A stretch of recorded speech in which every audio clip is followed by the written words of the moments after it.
Assalamu alaikum wa rahmatullahi ta'ala wa barakatuh. Alhamdulillah wa salatu wa salam ala rasoulillah. On poursuit les cours d'écriture. Aujourd'hui, on se concentre sur la lettre Noun. La lettre Noun ressemble beaucoup au Ba, au Ta et au Tha.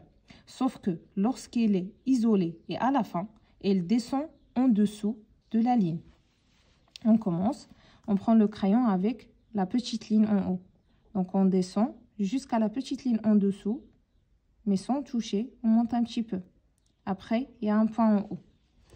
On recommence le Noun isolé. Regardez bien, on descend vers la petite ligne en dessous, et on remonte. Et on écrit le point en haut. Le Noun au début, ça s'écrit comme le Ba, le Ta et le Tha.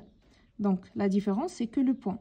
Donc, je descends de la petite ligne vers la grande et on va vers la gauche. Après, on n'oublie pas que Noun comporte un point en haut.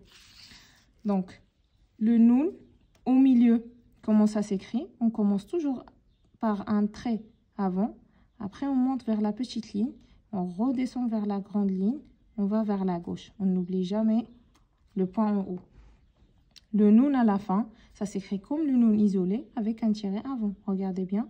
Je commence par le tiret avant. Je monte, je descends et je remonte encore.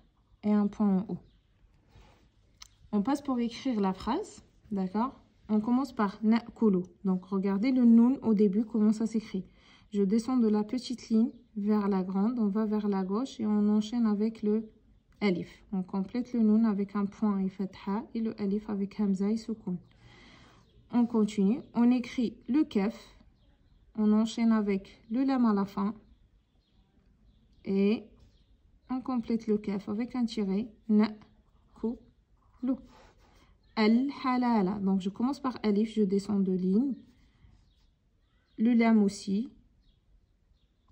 Après, on écrit le Ha au milieu. Donc, sans toucher la grande ligne.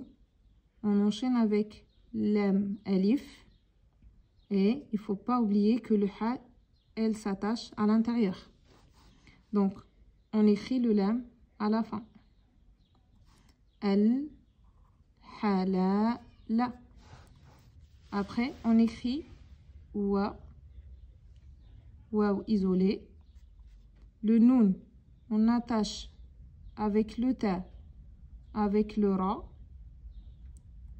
Le Noun au début, c'est avec un point en haut. Le Ta avec deux points et Soukoun. Regardez bien la différence des points. Après, Dhamma et on finit le mot avec le Kaf.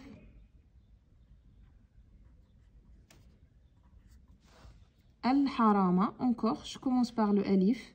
Après, c'est le Lam. On écrit le Ha au milieu, sans toucher.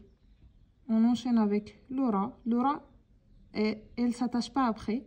Donc, on écrit le Alif isolé. Le Alif, il ne s'attache pas après. Donc, on écrit le Mim isolé. Al-harama. On relit la phrase en faisant les liaisons. Pourquoi? Ici, on a L. Et ici aussi, on a L. C'est-à-dire Alif, Lam. Et là, c'est Alif, Lam. La liaison, on fait comment? On fait entre le Lam et le Lam. Et entre le Kaf et le Lam. Na'kulul halala. Wa natrukul harama. Je passe pour écrire le dernier mot. Donc, je commence par Alif, Lam. Donc, Alif, je descends de deux lignes. Après, j'écris le Lam. On attache avec le Mim au milieu. On attache avec le Dal au milieu aussi. Donc, Al-ma. Et le Dal, elle ne s'attache pas après. On écrit le Ya. Et le Noun au milieu. Regardez bien comment j'ai écrit. J'ai monté, j'ai descendu encore. Après, on écrit le Ta marbouta à la fin. Al-madi. Regardez la différence des points. Le Ya comporte deux points en bas. Et le Noun, un point en haut. Al-madi na tout. Et le Ta à la fin, ça comporte deux points en haut. Wassalamu alaikum wa rahmatullahi ta'ala wa barakatuh.